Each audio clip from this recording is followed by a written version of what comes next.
Keunggulan tertinggi dalam berperang adalah mematahkan pertahanan musuh tanpa berperang. Halo teman-teman, selamat datang di channel Motivasi Cerdas.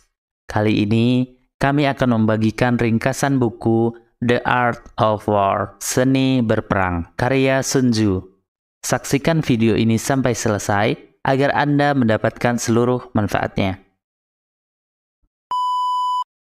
Buku The Art of War ini merupakan karya klasik yang membahas strategi militer. Walaupun merupakan buku yang membahas strategi perang yang ditulis oleh Sun Tzu tahun 500 sebelum Masehi, buku ini sangat terkenal sampai saat ini. Karena ternyata strategi-strategi dalam buku ini bisa diadopsi dalam berbagai persaingan, baik itu politik, bisnis, maupun kehidupan sehari-hari.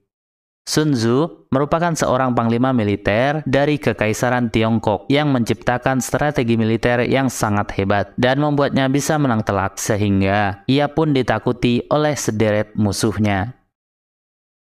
Jika kamu mengenal musuh dan mengenal dirimu sendiri, kamu tidak perlu takut dengan hasil dari 100 pertempuran. Jika kamu mengenal dirimu sendiri tetapi bukan musuhmu, untuk setiap kemenangan yang diperoleh, kamu juga akan menderita kekalahan. Jika kamu tidak tahu musuh maupun dirimu sendiri, kamu akan menyerah dalam setiap pertempuran. Sun Tzu. Cocok untuk siapakah buku ini? Yang pertama, orang yang tertarik dengan dunia militer dan ingin mempelajari taktiknya. Kedua, orang yang baru menjalankan bisnis dengan penuh persaingan.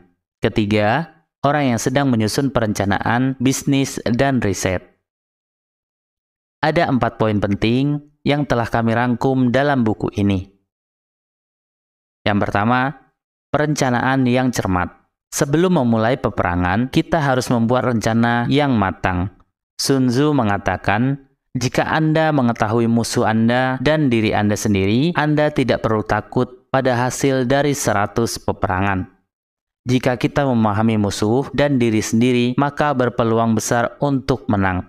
Jenderal yang memenangkan sebuah peperangan melakukan banyak perhitungan sebelum berperang. Jenderal yang kalah perang hanya membuat sedikit perhitungan sebelum perang. Jadi, banyak perhitungan mengarahkan pada kemenangan. Dengan memperhatikan masalah ini, kita bisa terapkan dalam masalah bisnis kita. Kita harus memahami produk yang akan kita jual, apa keunggulannya dan kelemahannya bila dibandingkan produk kompetitor. Yang kedua, masuk ke arena peperangan hanya jika kita yakin bisa menang. Jenderal yang cerdik tahu metode perang yang baik. Jika kekuatan kita 10 kali lipat lebih besar dibandingkan kekuatan musuh, kepung mereka. Jika kekuatan kita 5 kali lipat, serang mereka. Jika kekuatan kita 2 kali lipat, bagi pasukan menjadi 2, 1 dari depan dan 1 dari belakang. Maka, jika lawan menyerang dari depan, kita bisa menghancurkan mereka dari belakang. Jika kekuatannya seimbang, maka bertandinglah dengan berani. Jika kekuatan kita lebih sedikit, kita bisa menghindarinya. Jika kita kalah dalam segala hal, kita bisa melarikan diri. Jenderal yang tidak memahami prinsip adaptif, maka dia tidak boleh memegang jabatan tersebut.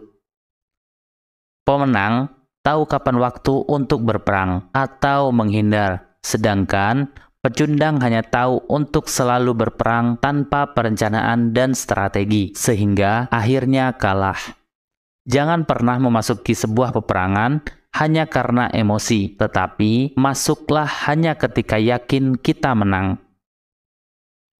Dalam memulai sebuah bisnis, lihatlah industrinya terlebih dahulu. Apakah kita yakin bahwa kita bisa mengalahkan kompetitor? Jika tidak, apakah ada niche spesifik yang bisa kita layani yang belum terlayani oleh kompetitor? Ketiga, peperangan akan berhasil jika dipimpin penguasa dan jenderal yang tepat. Kadangkala, yang menyebabkan kekalahan adalah kepemimpinan yang salah karena menggunakan strategi yang salah, ceroboh atau kurang percaya diri. Misalnya, memerintahkan pasukannya untuk maju dan mundur di momen yang tidak tepat. Sikap pemimpin yang kurang bijaksana juga dapat menyebabkan kekalahan pasukannya. Misalkan, mudah marah, mudah tersinggung, atau sombong, sehingga gampang terpancing oleh hinaan musuh. Jenderal juga harus mengelola pasukannya dengan disiplin, tetapi seperti keluarganya sendiri. Dengan memperlakukan pasukan seperti keluarga sendiri, mereka akan menjadi loyal dan mendukung sampai mati. Hal yang sama juga berlaku dalam sebuah bisnis, di mana pemimpin suatu perusahaan merupakan aspek yang penting untuk kemajuan perusahaannya. Jangan pernah melupakan interaksi personal dengan tim dan memperlakukan mereka seperti keluarga sendiri. Keempat, menggunakan tipu muslihat jebak musuh untuk mengikuti kemauan kita. Kita dapat menipu musuh dengan menutup kekuatan kita dengan kelemahan, keberanian dengan ketakutan, kedisiplinan dengan kekacauan. Misalnya, berpura-pura bahwa pasukan kita sangat kacau, padahal mereka sangat disiplin. Buat musuh bingung dan akhirnya mengambil tindakan yang ceroboh. Buat mereka memikirkan kita sedang jauh, padahal sudah dekat. Atau seolah-olah kita belum bisa menyerang, padahal sudah siap. Dengan demikian, kita akan bisa melakukan penyerangan mengejutkan yang tidak mereka sadari. Dalam dunia usaha, kita juga sering menemukan sebuah bisnis yang kelihatannya kecil, namun sebenarnya menghasilkan keuntungan yang sangat besar dengan tidak menarik perhatian, sederhana, dan tetap rendah hati. Bisnis-bisnis ini pun luput dari kompetitor. Seorang ahli siasat yang handal bisa dikatakan seperti Suaijan.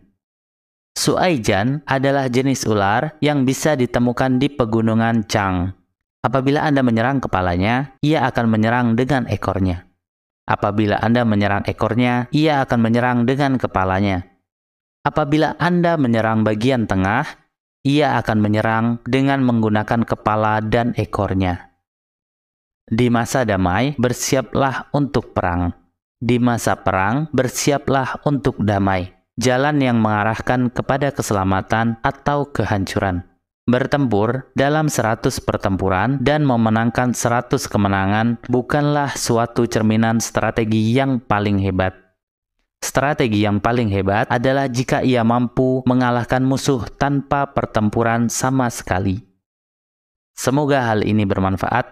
Silahkan tulis di kolom komentar manfaat apa yang Anda dapatkan dari video kali ini. Tetap semangat, selalu perbaiki diri. See you next time. Terima kasih.